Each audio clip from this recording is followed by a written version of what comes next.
ഇവിടെ ചോദ്യത്തിനും ജയിച്ചിൻ്റെ മറുപടിക്കും ബന്ധപ്പെട്ട് ഞാൻ ഈ സിനിമ ഫൈനൽ വർഷം കാണുന്നു എന്നെ അത്ഭുതപ്പെടുത്തുന്ന കാര്യമുണ്ട്. ഞാനത് ജയിച്ചിനെ അടുത്ത് കിട്ടുമ്പോൾ പറയാൻ വേണ്ടിയിട്ടൊരു കാര്യമാണ്.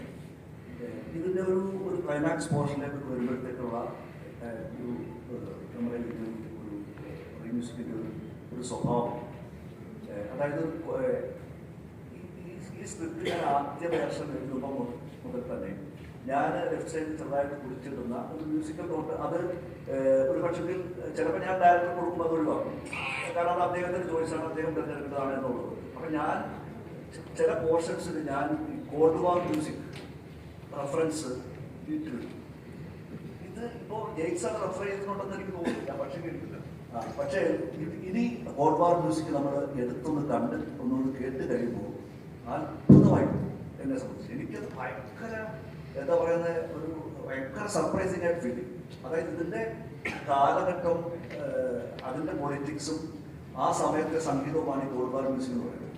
പക്ഷെ ഇത് റെഫർ ചെയ്തില്ല എന്ന് ജെയ്ക്സല്ല പറയുന്നു. ചെയ്യാതെ തന്നെ ഇത് അദ്ദേഹത്തിൻ്റെ മ്യൂസിക്കിൽ വന്നു എന്ന് പറയുമ്പോൾ ഒരു സ്ക്രിപ്റ്റ് എത്രത്തോളമാണ് ജെയ്ക്സിനെ മുമ്പോട്ട് നയിക്കുന്നതിൻ്റെ ഏറ്റവും വലുതാണ്.